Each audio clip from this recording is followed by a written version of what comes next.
Dokter Wiwi, spesialis dalam, bukan? Iya, spesialis dalam dan darah.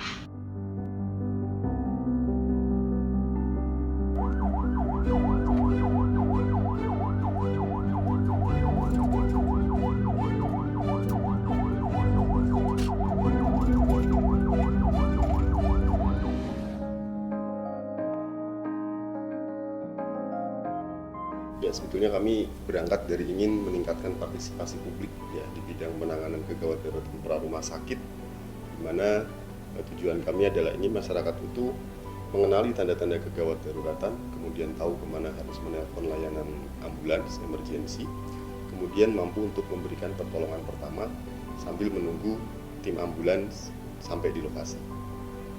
Satu hal yang saya garis bawahi adalah di mana jiwa kemanusiaan itu benar-benar terasa. Ketika ada suatu kegawatan di luar rumah sakit itu kan semuanya yang menangani, jadi nggak cuma medis saja. Nah di situ benar-benar kita tuh kerasa bahwa kita tuh pengen nolong gitu. Jadi responnya tuh macam-macam, ada yang lebay, ya, ada yang panik, ada yang tenang gitu ya. Nah di situ kita belajar banyak. Nah, jadi bentuknya partisipasi publik itu kan tentunya dengan meningkatkan pengetahuan ya dan keterampilan masyarakat di bidang pertolongan pertama bagi atau pada situasi gawat daruratan. Nah itu bisa diantaranya dengan mengikuti pelatihan-pelatihan mengenai penanganan pertama pada situasi emergensi. Ini di sini PSC 119 Yogyakarta juga rutin melakukan kegiatan-kegiatan untuk meningkatkan partisipasi publik, itu diantaranya pelatihan pertolongan pertama pada kegawat daruratan. Yang pertama, shout for help, ingat gak? Kaki-kaki yang tanpa nadi. Nah, jika dua itu ketemu maka nanti akan disarankan untuk shock. Dan terus apa yang harus dilakukan? Pertama,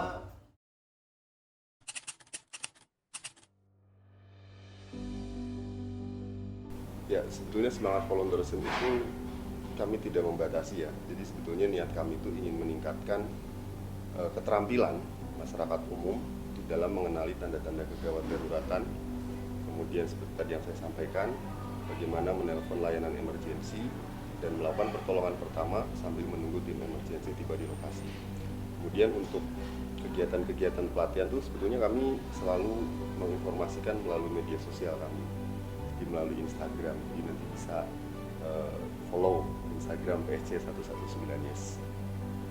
Salah satunya pelatihan mengenai bantuan hidup dasar ya, pelatihan CPR itu ya, CPR untuk korban henti jantung dan juga pelatihan penggunaan AED. Kita pelatihan yang sangat luar biasa pada kesempatan sore hari ini. Ini season terakhir untuk grup yang depan sudah. Perkenalkan, nama saya Aris Raharjo. Saya selaku Supervisor Security di Plaza Malioboro. Kami telah mengikuti kegiatan pelatihan bantuan dasar hidup.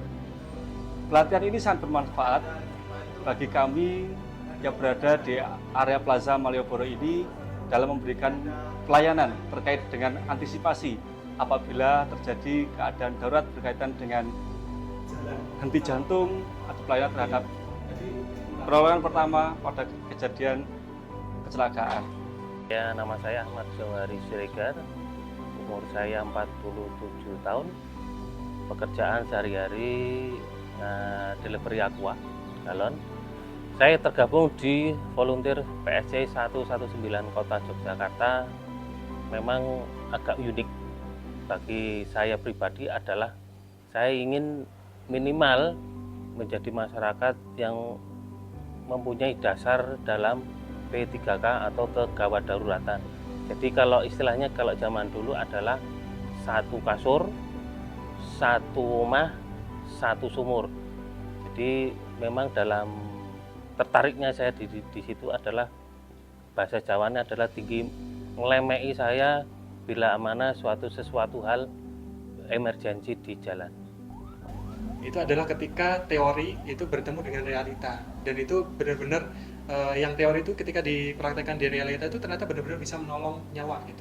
Salah satunya ketika saya menemui kasus tersedak Jadi saat itu ada wanita ya usia sekitar 40-an gitu, dapat laporan dari anaknya menelpon kita, ibunya nih tiba-tiba sesek ya ketika makan siangnya kebetulan pada saat itu tidak disebutkan apa. Ketika kita sampai sana itu sudah sekitar 30 menit dari kejadian awal itu. Nah, ternyata sampai sana ibunya itu duduk ya, posisi terduduk ya, kemudian liurnya menetes ya, udah setengah sadar gitu, sesek banget, suaranya udah ngik gitu ya. Curiga kita ini apa ini yang terjadi ya, kok tiba-tiba sesek gitu ya. Kemudian di sekitarnya kok ada bekas piring makanan gitu ya. Saya tanya, ibu habis makan apa tadi? Ternyata habis makan bakso.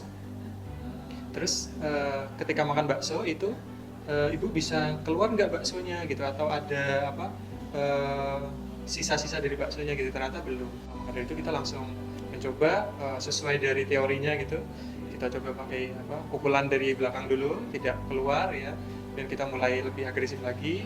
Kita posisikan berdiri sambil kita tekan untuk perutnya. Nah itu belum berhasil juga. Nah ini gimana nih? Ini berarti kita perlu tindakan yang lebih invasif. Jadi kita perlu lakukan rujukan segera ke rumah sakit. Langsung kita komunikasikan ke rumah sakit, itu masih sesek banget. Di ambulan, karena sesek banget, kita coba untuk pijat jantung. Ya karena sudah kesadaran makin menurun, ya sudah kita coba pijat jantung. Ternyata setelah kita pijat jantung, ya tiba-tiba ada suara bunyi pluk gitu. Terus sama teman saya yang perawat itu dilakukan finger swab, keluar baksonya itu sekitar ukurannya ya lumayan besar ya, sekitar 4 sentinan gitu diameternya. Aku sukanya karena kita berinteraksi dengan masyarakat sekitar. Terus ini juga salah satunya tuh pekerjaan sosial, kita bantu orang, bukan hanya orang biasa atau yang emang butuh, tapi kayak rantau-rantau yang tidak ada keluarga, tukang becak yang nggak ada keluarganya, nah itu kita juga bisa bantu. Halo, Assalamualaikum warahmatullahi wabarakatuh. Perkenalkan, nama saya Febriani Suryaningsih. Untuk pekerjaan saya wirausaha. Pengalaman saya dalam menghubungi tim dokter kota untuk meminta ambulan itu sudah saya lakukan beberapa kali, dan alhamdulillah tim dokter kota itu selalu fast respon walaupun di larut malam waktu saya ngehubunginnya. Tim dokter itu maupun perawatnya benar-benar nganalisis dulu penyakitnya apa kayak gitu, terus habis itu baru ditangani dengan baik, bahkan pasang infus pun juga di rumah. Setelah itu baru ditanya ke pihak keluarga ingin dilarikan ke mana dan direkomendasikan untuk rumah sakit terdekat. Jadi saya ucapkan terima kasih yang banyak untuk penanganan yang luar biasa kepada tim dokter kota dan ambulans yang sudah menolong ayah saya walaupun itu beberapa kali. Terima kasih. Wassalamualaikum warahmatullahi wabarakatuh. Mau tidak mau, masyarakat Indonesia, terutama masyarakat kota ataupun masyarakat, harus mempunyai suatu empati, jadi kepedulian kepada semua orang, baik masyarakat yang terjadi kecelakaan ataupun suatu kejadian dimanapun. Ketika kita menemui kegawatan itu sebenarnya yang pertama adalah tidak panik. Apalagi di kota Jogja kita punya PSC 119 Yes, selalu berpikir ketika kegawatan darurat kita tidak tahu mau ngapain, berarti pertama adalah cari bantuan. Jangan berpikir kita bisa menangani sendiri, tapi selalu cari bantuan, karena kita sebagai manusia itu makhluk sosial ya. Kita nggak bisa sendiri, kita harus mencari bantuan untuk menyelesaikan suatu masalah.